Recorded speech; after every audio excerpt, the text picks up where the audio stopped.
El 100% de la población evaluada somos mujeres, 3 cuentan con antecedentes patológicos, 2 de ellas con asma.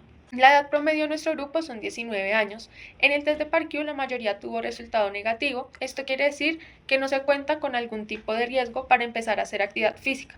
Sin embargo, se deben realizar los ajustes en el ejercicio a aquella persona que presenta un PARQ positivo. En el test de IPAC, el promedio de los resultados fue moderado. Esto quiere decir que la mayoría presentamos un nivel de actividad física moderada que cumple con los parámetros aceptables del movimiento, demuestra que tenemos un estilo de vida bueno, lo que indica que los hábitos que presentamos son saludables y ejercen una influencia positiva en nuestra vida diaria. Sin embargo, podemos mejorar otros aspectos para que el resultado del test sea mayor.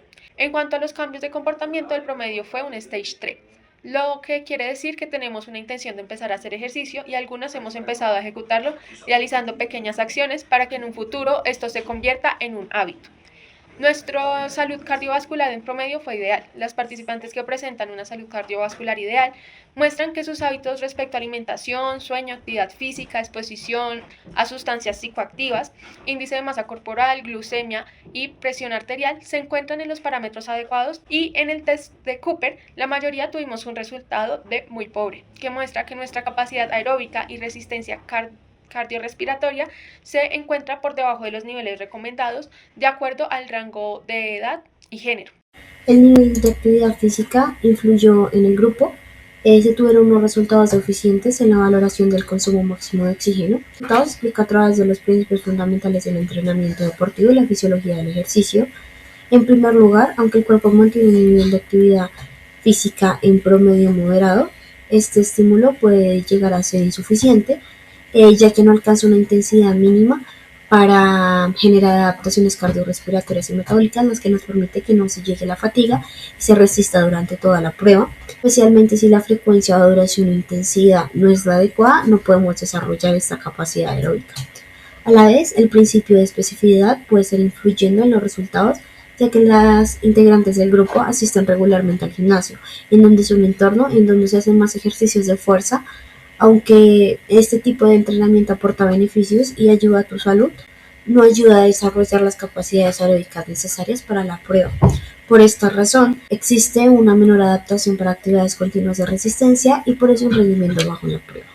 Ahora vamos a hablar sobre cómo el sueño puede influir en los resultados de nuestra capacidad aeróbica como grupo. Es importante entender que el sueño no solamente sirve para descansar, sino que hace parte fundamental del proceso de recuperación del organismo. Esto se debe o se relaciona directamente con uno de los principios del entrenamiento deportivo, que es el principio de recuperación. Cuando realizamos ejercicio cardiovascular, nuestro cuerpo recibe una carga y necesita un periodo de recuperación para reparar los tejidos y generar adaptaciones necesarias.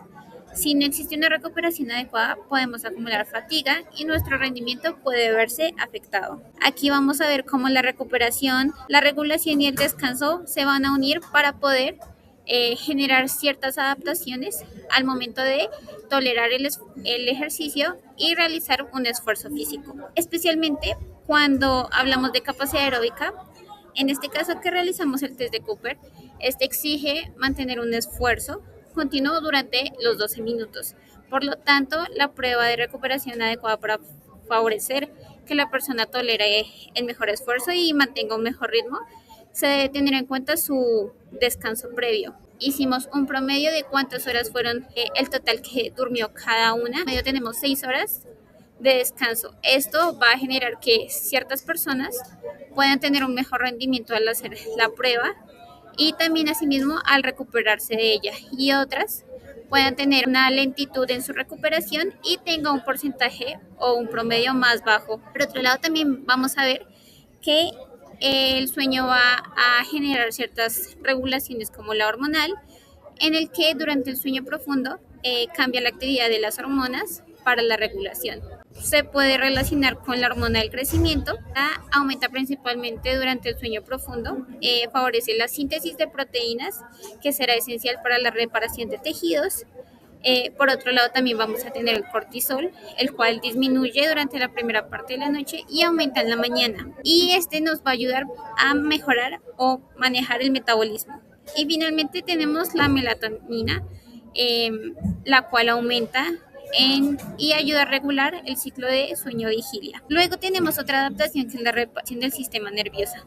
Esta va a ser también esencial ya que nos ayuda a consolidar ciertos mecanismos o procesos importantes, como consolidar la memoria y el aprendizaje, regular la actividad cerebral, recuperar las funciones cognitivas como la atención y concentración. Por otro lado, también analizamos cómo la alimentación podía influir en las actividades físicas. Pudimos ver que una buena alimentación podía proporcionar nutrientes y energía para pues, hacer la actividad física pues, que deseada, que en este caso fue el test de Cooper. Entonces, por un lado, analizamos que como los carbohidratos son como la fuente principal de energía, actividades de intensidad moderada o alta, y pues esta se convierte en glucosa para después utilizarse y producir ATP y pues finalmente pues realizar la contracción muscular. Por otro lado, también tenemos que las grasas, pues estas también son una fuente de energía, pero estas, pues a diferencia de los carbohidratos, son como de reserva. Si se llegan a acabar la fuente de energía pues por parte de los carbohidratos, pues estas salen a suplir. Por otro lado, también tenemos las proteínas, que pues estas son principalmente como función estructural, que es recuperación de tejidos y músculo. Y pues esto pues lo pudimos ver al final de la prueba, pues cómo se estaba recuperando el cuerpo. La buena hidratación, pues esto tiene como función la regulación de temperatura y el transporte de nutrientes y oxígeno. Entonces, por parte de nuestro grupo, pues pudimos encontrar que 4 de 6 personas tenían una salud cardiovascular ideal. Esto se puede combinar como con una serie de factores, ya sea con una buena condicionamiento de actividad física, una buena alimentación, pues para poder realizar este test. Y pues fueron los que mejor tuvieron resultados. Entonces, pues por parte de las 2 personas que no tuvieron tan buenos resultados, pues pudimos ver que pues también no solo por la alimentación, sino por otros factores, ya sea por falta de actividad física o pues otros factores, pero pues no directamente por la alimentación, pero pues sí es un factor importante que se debe tener en cuenta, ya que después de que pues los alimentos son digeridos, pues los nutrientes son absorbidos por el intestino y pues pasan a la sangre. Y después de que están en la sangre son transportados hacia los músculos, pues donde la glucosa y los ácidos grasos son utilizados como sustratos energéticos. Entonces, pues en la presencia de oxígeno, estos nutrientes son metabolizados pues para producir el ATP y pues finalmente a dar la contracción muscular para pues hacer la actividad física. Entonces pues todo se podía relacionar y pues con los datos que encontrábamos de nuestros compañeros. La glucosa y el colesterol son muy importantes al momento de realizar una prueba de capacidad aeróbica. Sin embargo, al momento de tener los resultados del test de Cooper, no son determinantes para poder explicar el por qué el VO2 máximo en promedio de nuestro grupo fue muy pobre. Esto que nosotros decimos analizar cómo actúa la glucosa y el colesterol al momento de realizar la prueba. Para hablar de la glucosa, nosotros lo dimos en 3 fases: antes, durante y después. Antes de realizar la prueba, nosotros tuvimos que haber desayunado, ingerido algo. Esto hizo que los niveles de glucosa en sangre aumentaran, hace que dentro de la célula pase de glucosa a glucosa 6-fosfato.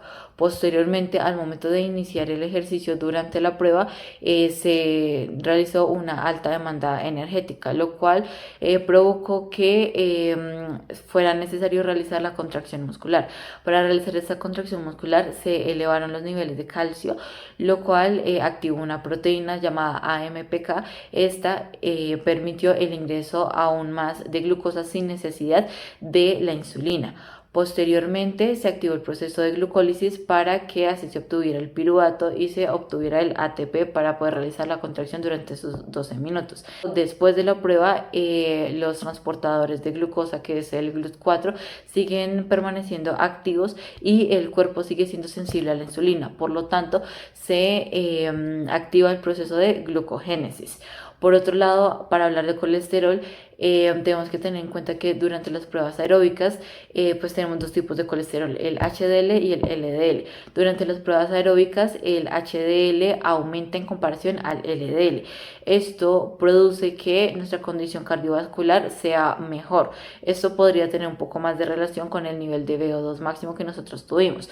Sin embargo, nosotros consideramos que nuestro nivel de colesterol es bueno debido a que nosotros logramos completar la prueba, no presentamos síntomas de mareo mareos o fatiga muscular excesiva, debido a que si presentáramos bajos niveles de colesterol, los niveles de LDL aumentarían, lo cual haría que el sistema cardiovascular necesitara esforzarse aún más para poder suministrar sangre a los músculos que necesitan realizar la contracción. En cuanto al gasto cardíaco, se vio un promedio muy pobre, no hay un acondicionamiento físico adecuado en el grupo. El sistema cardiovascular lo que intentaba hacer era compensar esta deficiencia aumentando la frecuencia cardíaca para bombearme sangre, pero no en todos los casos fue así, ya que en Isabela y Juanita su frecuencia máxima solo fue de 150 y 149 latidos por minuto, y pues esto restringió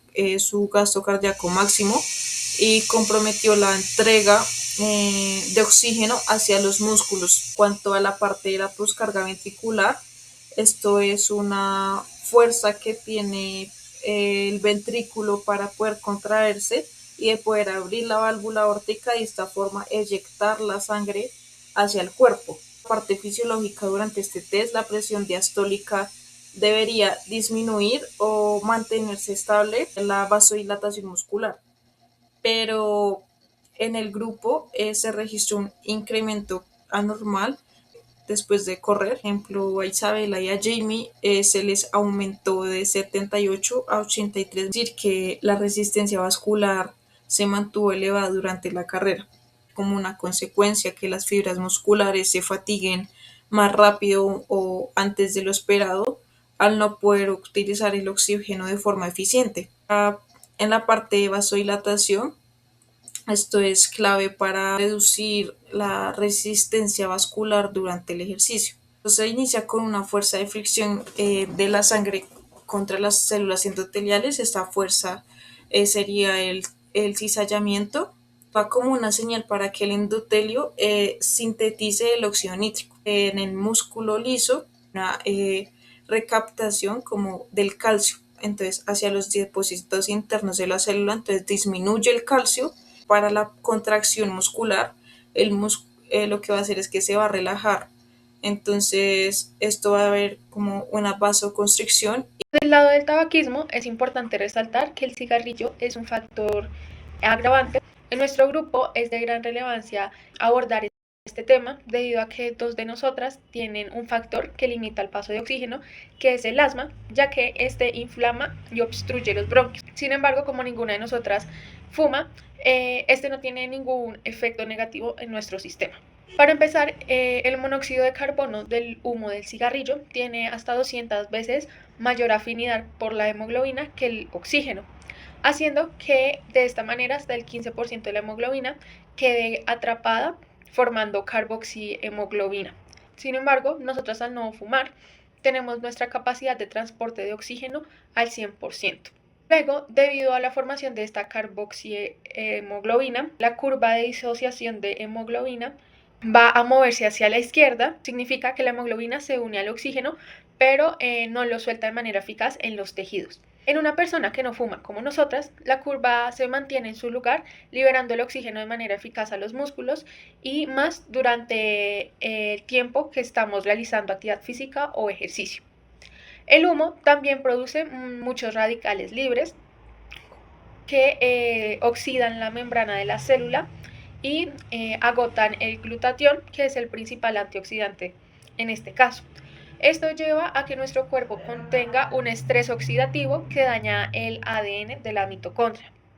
Nuestro grupo mantiene su equilibrio de desintoxicación. Al lado de la acción de la mitocondria, acción mitocondrial, el tabaco inhibe la vía PGC1A, la cual es una proteína que se encarga de regular la creación de nuevas mitocondrias.